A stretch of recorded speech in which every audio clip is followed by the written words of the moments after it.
What's up, y'all? I got cut off there at the end of that part one episode. We're coming. Wow, let's try that again. I got cut off there at the end of that part one episode, so we're coming back for part two. This will be a little short version of the rest of the show, but yeah, to piggyback off of what we just talked about. Long story short, Rashard Mendenhall's tweet was racist and stupid and yeah, but made for some pretty interesting content from us and tweets by other people out there. So I'm glad he had Yeah. it just for that personally, because I got a pretty good kick out of just scrolling at the responses from it. That alone made it worth it to me. Like I I'm wasn't gonna a, have to go back. Yeah, I'm gonna have to go back and scroll through the comments. yeah, like I wasn't offended by anything he said, but it was just stupid, you know. Yeah, Of course, I'm a very difficult person to offend. I mean, it's got to be like a personal attack on me to actually offend me with something like that. So I didn't have necessarily like it was stupid, and other people were going to have a problem with it. But I found it as like, hey, here's going to be some pretty interesting content. And then sure enough, it got really interesting when you opened up the tweets. Like when he like you're insecure like for him when you're tweeting a because people were talking about him fumbling, getting hit by a white guy, Clay Matthews, and fumbling the ball and losing the Super Bowl that way. And so he felt the need to tweet a picture of himself holding the AFC Championship trophy, saying "This is me" and like hashtag champion. It's like, bro, you're holding up the semifinal trophy. yeah. Like you're It's holding up a trophy from winning the semifinal. That's not not the a Lombardi. Yeah, that's not a flex. That's not a flex, my guy. Like that's not a yeah. flex at all. And of course, he got roasted accordingly for that. But I would check out that thread just because it gets pretty entertaining the more you dive into it. But that's enough about Rashard Mendenhall. That's the only way he could stay relevant because I forgot he existed Yeah. until that tweet. I was like, oh, that guy, like that guy that was running back in the NFL for a little while. That's it. All right. But anyway, okay. And let's jump to volleyball for a second. I did want to talk about this this week. The number one and number two ranked teams play for the national championship. Collegiate volleyball Sunday afternoon. It was Nebraska and Texas. Texas won, swept Nebraska and straight sets to claim their second national championship in a row, second straight. And I believe they won it last year in a sweep. So three games to none in that match. I watched the very first game of that match. I was flipping back and forth between that and the Kansas City game just because I don't know. Ever since like covering it, like when I was a reporter in high school, I got like volleyball and softball, like girls softball, fast pitch softball. I was fascinated by both of those, just because the way, I mean, the I had no idea I would be as entertained by both of those sports as I was, and especially at the collegiate level in volleyball, it's wild. One, Yeah. how tall everybody is, and the Yeah. ones, even the ones that aren't as tall, they're a whopping 5'10" or whatever. The way that they can spider monkey their way around, the back court as setters and liberos. You know what a libero is? No. It's the player in like an off-color jersey on the team. It's like a setter. It's a backcourt kind of player. It's yeah, that's one of the positions. I don't know, it's just one of those things I'm fascinated by. I still don't get like the rotation, how they necessarily do the rotation. It's not like in your church volleyball league where you just, go this way, Yeah. move on up to where you're eventually serving. It's not the same thing. You can switch in and out a certain way. Still don't get it, fully understand it, but I know more than the average person does about volleyball just from covering it as a reporter and watching the first game of that Nebraska Texas national championship game. I mean, just elite of the elite programs was wild. I mean, they had velocity on some of those kills, and a lot of those, like, that was insane, and a lot of those kills were getting, dug. I mean, they were getting dug up, and, like, just the fact that they were somehow able to keep those alive was nuts, and that first game of that match was entertaining as hell, like 10 out of 10. It Texas won the first game, and then it wasn't close the rest of the way. It's like Nebraska ran out of gas or just knew, like, that was our best shot. Like that Yeah. was our best shot. That's all we got. And then it was essentially all Texas after that. But I just wanted to touch up on that some. Uh, it, Dude, it's super entertaining. If you get a chance to watch a women's volleyball match at the collegiate level, very entertaining stuff, especially when it's a top tier programs like that. I hated that it was just. I mean, it's the time of year. I just hated that it was in the middle of like NFL football, especially when the Chiefs are playing.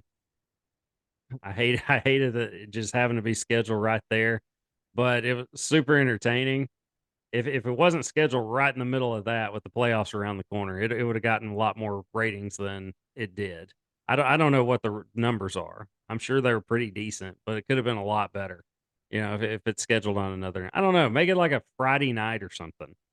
Yeah. Something like that. Make it Friday night. Make it prime time. I mean, people would tune into that. I would have. I would have watched the whole thing had it been on like a Friday night this time of year. But Sunday afternoon, right in the middle of the NFL, yeah, you're not going to get near as many viewers. But still, very entertaining. Not a Texas fan, just being an Arkansas alum, but I still like. I mean, congrats to that Texas team. They were great. I mean, they were Hey, phenomenal. Arkansas made it to the Elite Eight for the first time in school history in volleyball this year, so They they did. did pretty good. They did. Only lost to that Nebraska team, who was Yeah. number one nationally ranked. The number one team. Of course, Texas beat them, but yeah, Nebraska was number one pretty much all year. Well, Wisconsin was for a little bit, whom Arkansas played also. But yeah, it's like you said, Razorback volleyball moving on up. Hopefully, can advance even further next year. Okay, jumping sports. Touch up on this real quick. Lane Kiffin signed an extension with Ole Miss. Shocker there. Well, it probably is shocking to some, considering his name gets mentioned or has been the last couple of years with coaching vacancies. Most notable, Auburn last year. When that position became open. The terms have not been released though, as far as how long, what he's going to be making. It's just Kiffin signed an extension. What's your guess on that as far as the length and how much he's getting? I don't think it's going to be a 10-year extension, but it's probably at least 5, No way. Yeah. I would say. I'm gonna But yeah, go. I'm gonna say go that ahead. it's probably a 5 year extension. Probably making rough upwards of like I don't know 7, probably like 7 mil. I don't see Ole Miss forking out more money than that. But I could see it being around that 6.5, $7 million range. Yeah. Wouldn't surprise me. He's been killing it, man, with NIL stuff this year, tampering and all. So Well, I mean, he's winning games, no matter how you look at it. He's one of two. I think he's the only. Did they win 10 games last year? I believe they did. mm, maybe, yeah. I still think that's Or their did they? I don't ceiling know. is 10 wins. That's pretty good though. I mean, Yeah. we would love to have Oh yeah, 10 we'd wins at love it. Arkansas. But That was Arkansas ceiling under Petrino.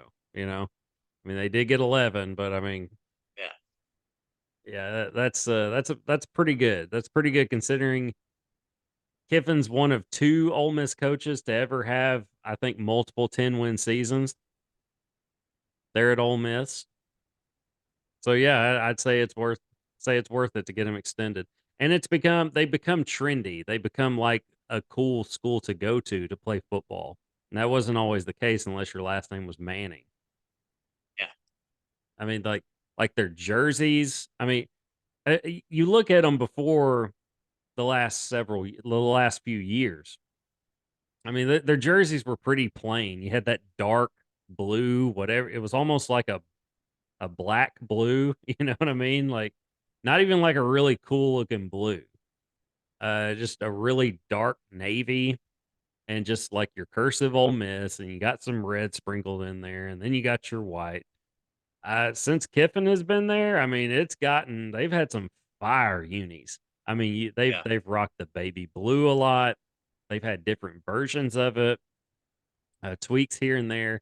Their jerseys at the bowl game last year, a year or two ago, where they were, I think, a 10-win team and ended up losing. But I remember seeing those jerseys thinking, dude, that is straight fire. I mean, those are some gorgeous uniforms. And they've had that they've kind of gone to like that baby blue like style and like kind of like the baseball team is the program there at Ole Miss that kind of made that trendy, you know.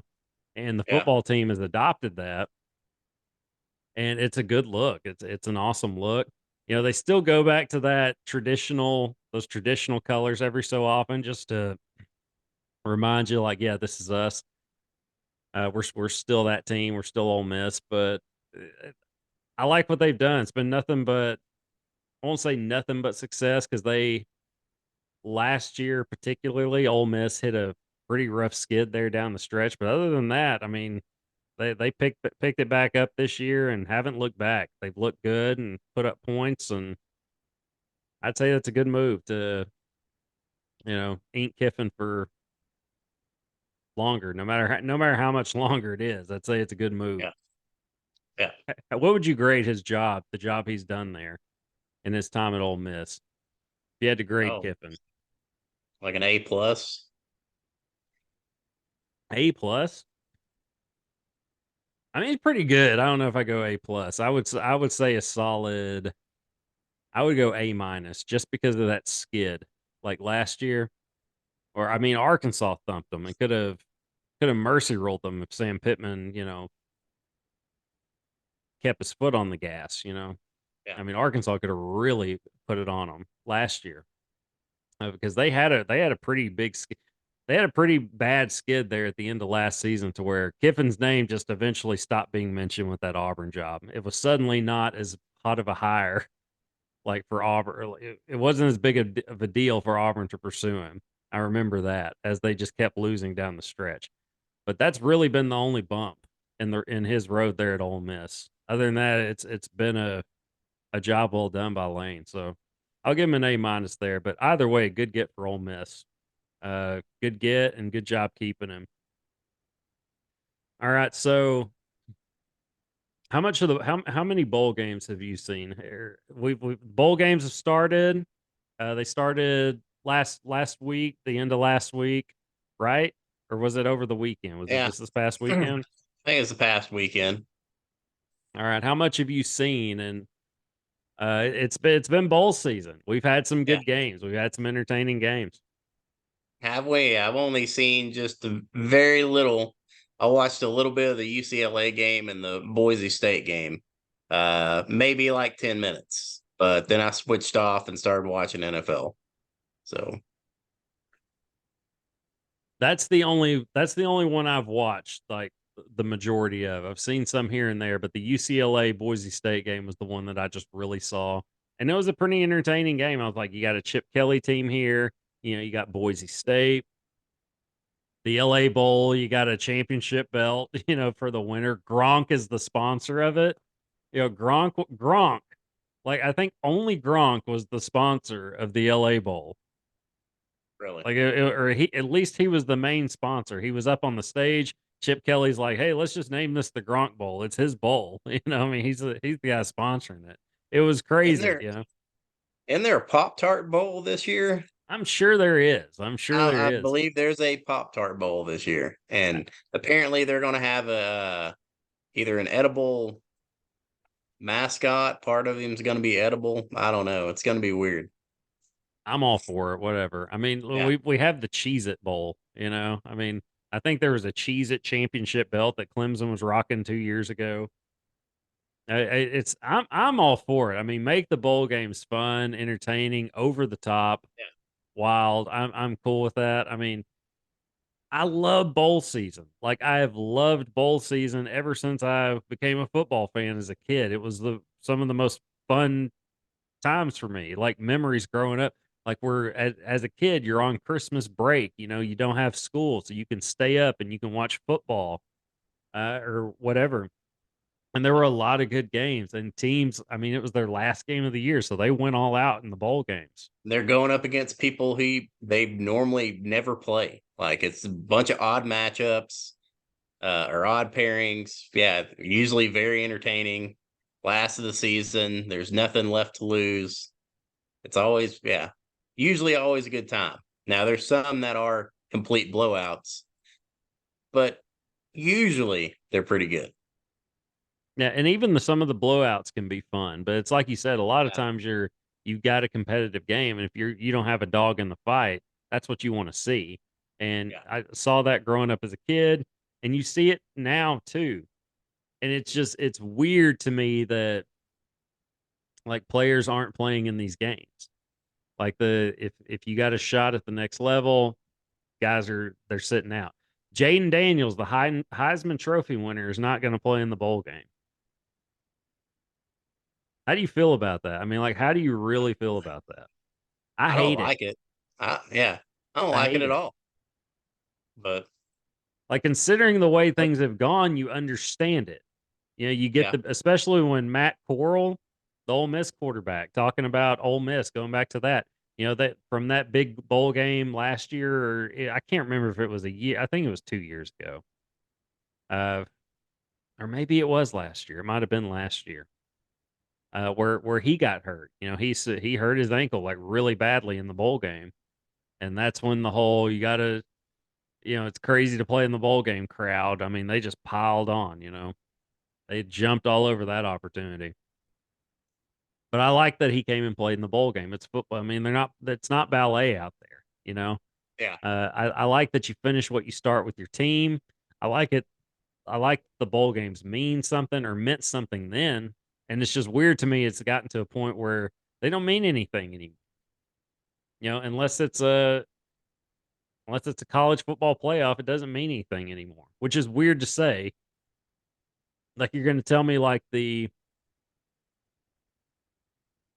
Georgia Florida State matchup isn't going to mean something.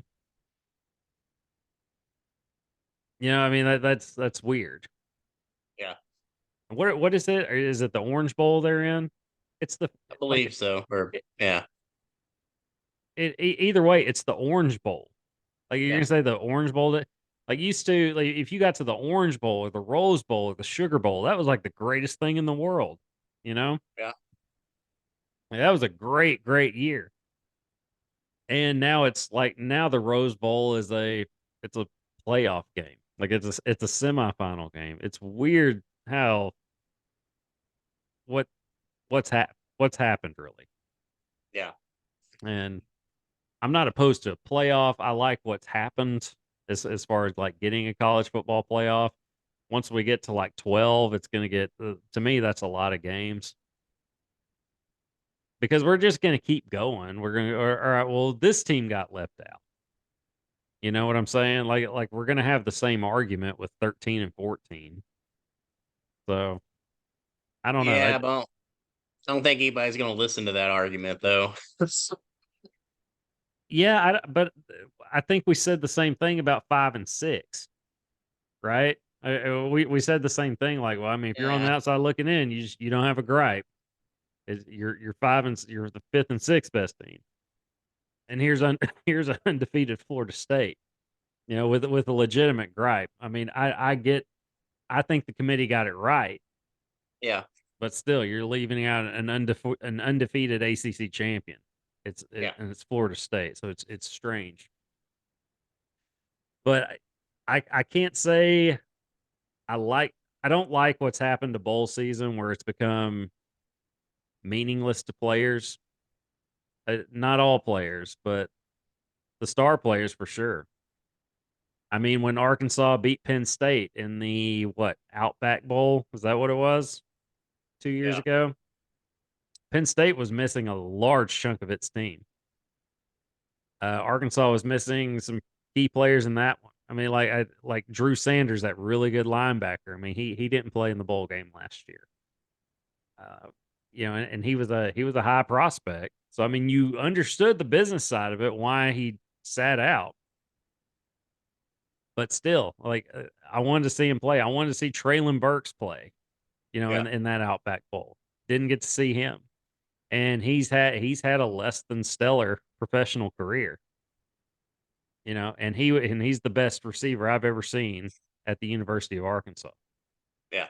So you'd like to see him kind of go out with a bang. I mean, he did in his last game, really all season, that junior year. But still, it's like you want to see your guys finish what they start, or at least just not even your guys, players in general. So I hate that the bowl season has been minimized like it has. And we'll end on this. I mean, just what are your thoughts on the transfer portal? Has it been good for the game? Has it been good for the college football game? And if you could go back, would you keep it, or would you do away with it? And if you would, if you make any changes, what would you tweak? Uh, I would change I like the transfer portal aspect, but I think the NIL aspect has got a little bit out of control. And it's only been around for a short time. I think it's a little bit ridiculous. Because I loved college football because, I mean, those kids grew up wanting to be, grew up fans of where they went on to play college football at, not necessarily, oh, hey, I'm going to go to whoever's going to give me the most money or best NIL deal. But I don't know. There's got to be some regulation at some point put on NIL money. Yeah, it's professional football now. It's become Yeah. professional football. That's what it's become, and it's like it's like there's been a crack in the dam, right? It's like this big dam that was the NCAA keeping players from earning anything off their image and likeness. And then you finally you're like, these stars, they kind of deserve they deserve this cut, They right? deserve it. Yeah. Absolutely. Like we can agree on that.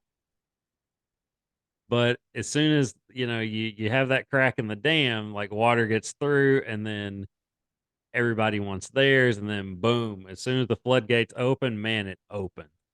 Yeah. And now you have players actively saying, like they go to a school, and they're saying, and this is out there, I mean, this is reported, that they're like, well, I'll stay for, this amount of money. Like that, players are saying that now.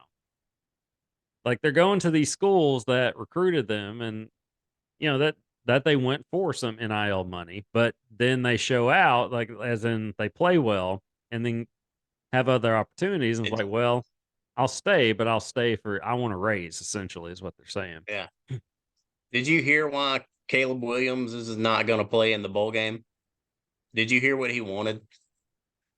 No, I did not. He wanted a percentage of what the school was going to make from the bowl game. Yeah, that doesn't surprise me. I mean, considering he Yeah. wanted ownership for the team that from the team that drafted him, I don't Yeah. really, I don't mind him asking, but there's no way he's going to get that, No. nor should he. No. But that doesn't surprise me. Yeah. He can go cry about that somewhere. So, Yeah, and he'll probably be the number one pick no matter what he does. So it's like, from the business side of it, I get it. I still hate it. and the crazy thing is, he's going to make probably a third of what he was making in college in the professional for the first 4 years. Yeah, probably so. He's a really good talent though. Now I've heard Dan Orlovsky kind of really break him down, and I feel like you're almost overthinking it to an extent when you get to that point, because you just look at the film. The guy can flat out play. I mean, he can Yeah. play. He can he can maneuver in the pocket. He can make throws like on the run. I mean, just throw it on darts. And he talks about his size. and comparing him to other guys in the league that have been high draft picks but weren't very big and haven't necessarily panned out or at least been great. Kyler Murray, uh, Bryce Young. I mean, we could do this all day. I mean, Drew Brees is really the only one, like, shorter quarterback that just was elite, right? I Yeah. mean, that just really pops into your head as far as elite. And those other guys don't make. And then you look at guys like Drake May, who's huge, who's the prototype. You look at him and you're like, that's the prototype. That's the NFL quarterback. And you don't get that with Caleb Williams. He's not as big. He's like what, 6'2"? I think he's listed as like 6'3", 6'4", but that's come into question. Like That's if a that's foot taller accurate. than, yeah. It's a foot taller than some of those guys out there. So, like Yeah. Kyler Murray, yeah. I mean, Bryce Young. I'm still taking Caleb Williams. I've seen Yeah. enough to say, yeah, that's the number one pick, like for me. Like I think if you break it down to that point, at least with Caleb Williams, I think you're overthinking it. You're talking yourself out of something that makes sense. Yeah. Like the film, look at the film; it's right there. Can he Mhm. play? Can he play? Yes, he can play. He ran for his life this year at USC. So I don't, and you look at his numbers. His numbers are good. Like like the team wasn't very good. Yeah. His He just had numbers no were still, defense. yeah, his numbers were really good this year. Yeah. Just his team wasn't. So yeah, Caleb Williams is still my guy. But to go back to the NIL thing and just put a cap on that in this week's episode, the Christmas episode, by the way. Again, Merry Christmas, everyone. But yeah, so players have gotten to where like they're sticking or they'll stick around for a raise, and a lot of these players come from nothing. So I don't necessarily I'm sensitive to that side of it. Yeah. Like I get it. Um, but at the same time, I hate it for the game. Like and the transfer portal. Another thing it's done is used to if players wanted to transfer, if you wanted to transfer, you had to sit out a year. Sit out of season. Yeah. You had to sit out a season, and so that kept people from just going anywhere, right? And so you at least had continuity. Now players are just switching teams like it's nothing. Like it's nothing, and it's just weird. There's zero loyalty there. Hmm. Now, of course, that's a tightrope too because if you're I'm not sure not all their winning, classes are going to transfer. I mean, got to think about their education. I guess so. Um, Gotta have that education. They're student athletes. Yeah. Uh, it's a professional game now, but the just the fact that players can jump ship that easy, and that's why so many have, and it's created chaos, and there's been no way to corral it, and they're gonna have to figure something out to do that because it's been one extreme to the other. There's been no there was no thinking this through when they allowed it. There was no thinking it through. Like, how do we? And a lot. This is brand new. To be fair, this is brand new. So there were mistakes were going to be made, but Yeah. these mistakes need to be corrected. And I don't know how you do it. I don't offer suggestions, but just looking at it, I don't like it. I don't like what it's turned into. I don't like what the college football game has turned into as far as so many players just being able to jump ship. And I'm all for players going and getting their opportunity if elsewhere if they're not seeing the field. Coaches selling them on something that didn't come to life. Yeah. Like I get that. I want you to go get your opportunity to play elsewhere. Absolutely. I'm all for that. But in the cases of players saying I'll stick around for this amount of money, it's turned into something I don't like.